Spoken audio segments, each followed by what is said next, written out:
बीच में उन्होंने ज्ञानवापी वाले इशू पर भी एक बात कही थी, वो सराहनीय थी। दूसरी बात अभी भी उन्होंने कुछ कही है, उनमें कई बातें ऐसी हैं जिनके ऊपर हम लोग डिस्कस कर सकते हैं। जो उनका ये कोशिश है उसको सराहा जाना चाहिए। किसी भी समझौते का, तथाकथित या किसी वार्ता का हम लोगों को कोई फर्क नहीं पड़ता। इसलिए हम लोग अपनी लीगल लड़ाई में आगे बढ़ेंगे और किसी भी तरह के कॉम्प्रोमाइज की टॉक्स पे, कॉम्प्रोमाइज की टेबल पे नहीं बैठेंगे। बातचीत तो सबसे उत्तम रास्ता है मतभेद बढ़ाने का और खत्म करने का।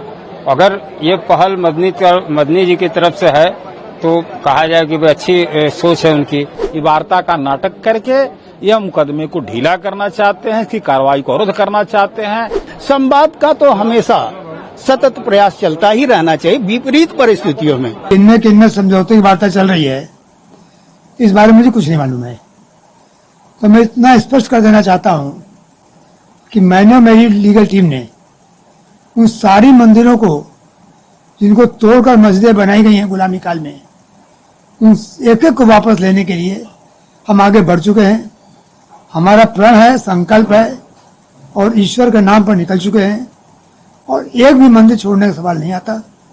किसी भी समझौते का, तथाकथित या किसी वार्ता का हम लोगों को कोई फर्क नहीं पड़ता।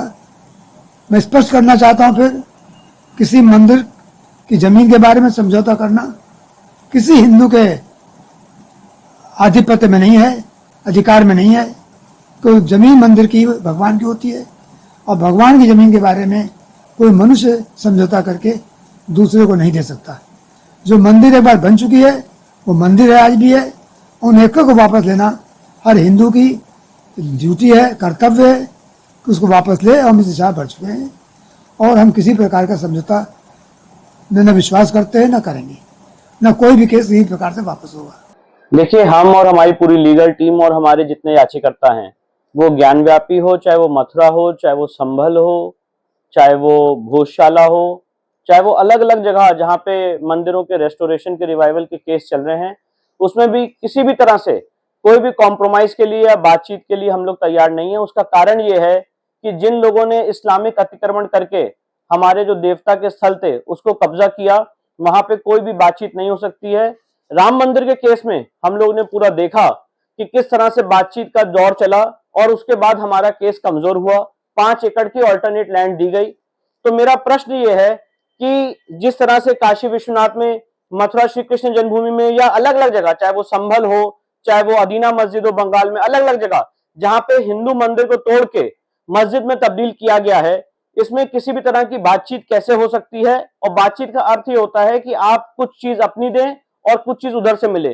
तो यहाँ पे हमारा केस लॉ पे, फैक्ट्स पे बहुत स्ट्रांग है और बातचीत करना केस को कमजोर करने के बराबर होगा। इसलिए हम लोग किसी भी तरह की कोई बातचीत के लिए तैयार नहीं है। एएसआई की रिपोर्ट भोजशाला में, ज्ञानव्यापी में, अलग अलग जगह आ चुकी है।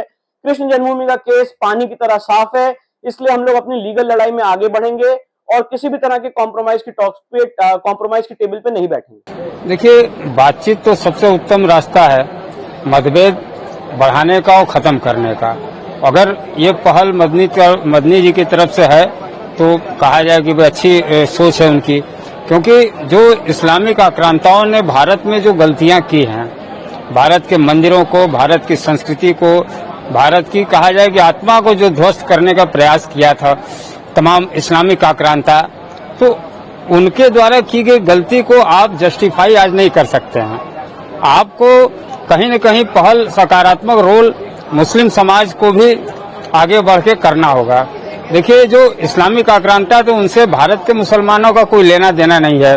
वो कोई अरब से आया था, कोई उज्बेकिस्तान से आया था, कोई कहीं से, कोई अफगानिस्तान से आया था। भारतीय मुसलमानों का उनसे लेना देना नहीं। भारतीय जो मुसलमान हैं वो भारत के ही हैं। उनके डीएनए में सनातन हिंदुत्व भारतीयता है।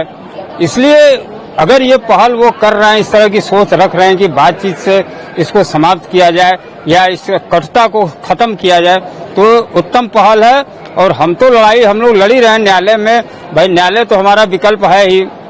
जितने हमारे मठ मंदिर हैं, हम लोगों का प्रयास है कि अधिक से अधिक, चाहे वो ज्ञानवापी हो, चाहे मथुरा हो, चाहे अन्य भी जो मंदिरें हैं जो आक्रांताओं ने ध्वस्त किया था, उसको हम रिवाइव करें और पुनः खड़ा करें। हमारा न्यायालय में प्रयास चल रहा है। न्यायालय के माध्यम से हम संवैधानिक तरीके से हम लोग लड़ रहे हैं, और अगर बातचीत का रास्ता अगर वो पहल कर रहे हैं तो ये स्वागत योग्य है और पहल करना चाहिए। दोनों पक्ष अगर बैठ सकते हैं तो बैठ जाएं, कहीं कटता नहीं है।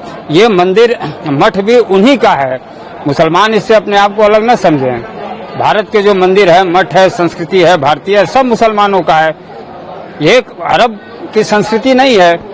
आज से 10 साल, 20 साल, 50 साल, 100, 200, 500 साल पहले वो भी हिंदू थे, उनके भी पूर्वज हिंदू थे। वो हो सकता है किन्हीं कारणों से वो कन्वर्ट हुए हैं, वो एक अलग विषय है, लेकिन ये मंदिरें उनके भी हैं। राम कृष्ण बुद्ध हो, नानक हो, महावीर हो, सब उनके हैं। उन्हीं के वंशज आज हम सब हैं, चाहे हम हो हिंदू हो, चाहे मुसलमान हो, चाहे ईसाई हो। तो मदनी साहब जो अगर इस तरह के उनके संगठन ने, जमात उलेमा हिंद ने अगर ये पहल किया है, उनके यहाँ अगर ये सोच पंथी है कि बातचीत से कटता कम किया जाए, तो अच्छी बात है, होना भी चाहिए।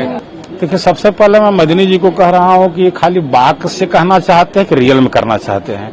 यदि रियल में करना चाहते हैं तो एक बार वो ज्ञान माफी परिसर का स्वतः आकर के निरीक्षण करके देख लें कि क्या वह वार्तालाप कहीं गुंजाइश है।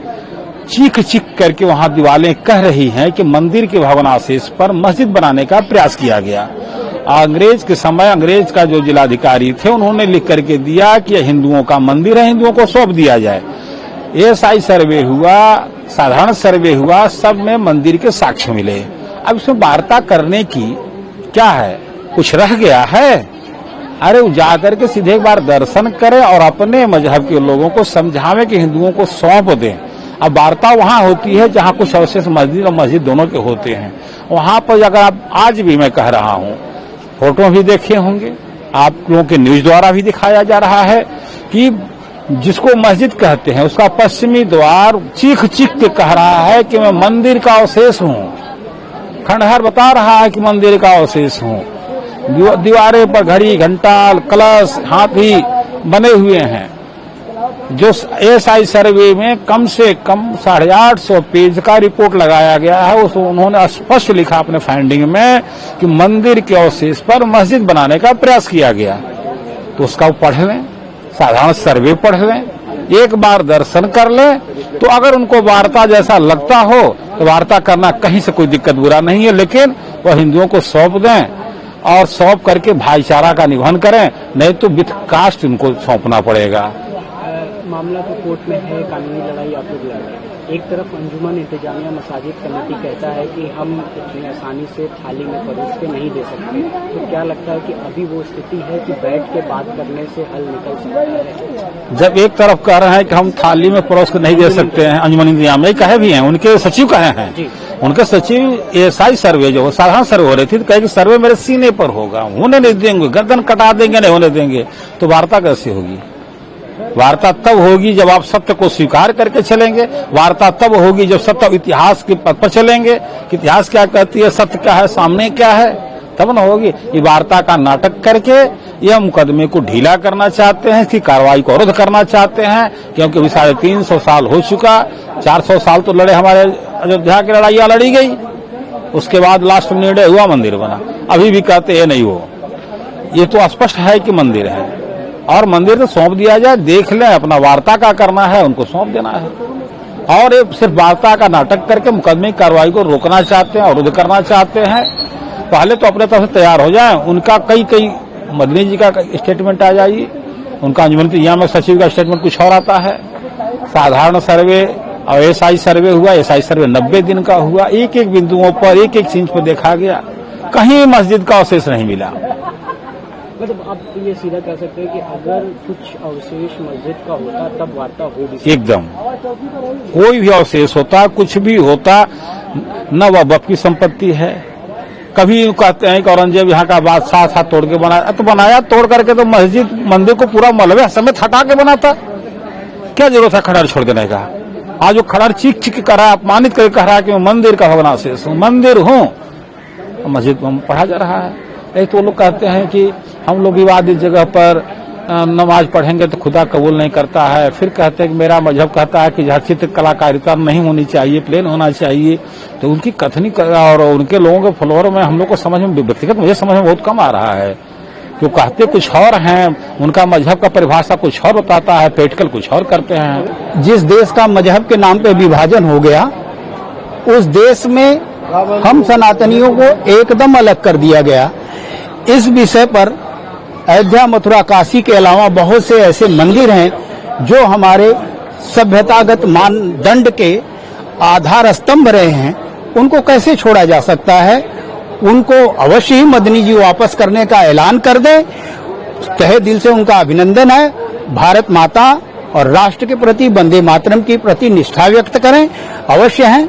हम लोग भी जानते हैं कि वो किन काल परिस्थितियों में, किन स्थितियों के नाते कभी मतांतरित हुए हैं, भय भूख के नाते हुए हैं। उन सारे बातों को अतीत में दफनाया जा सकता है, लेकिन वर्तमान समय में इन विषयों पर अयोध्या, मथुरा, काशी जो हमारे सभ्यतागत विषय हैं, अन्यान्य मंदिर भी हैं जो हमारे देवस्थली हैं, क्योंकि मंदिर हमारे मैथोलॉजी में, हमारे विचारों में, हमारे चिंतन में केवल पूजा पाठ के स्थान नहीं है, वो हमारी चेतना के जागरण के स्तंभ हैं। इसलिए उन पर हम रिक्लेम कर रहे हैं, उनको पुनर्स्थापित करने की बात कर रहे हैं। तो अवश्य ही इस विषय पर मदनी जी को विचार करना चाहिए।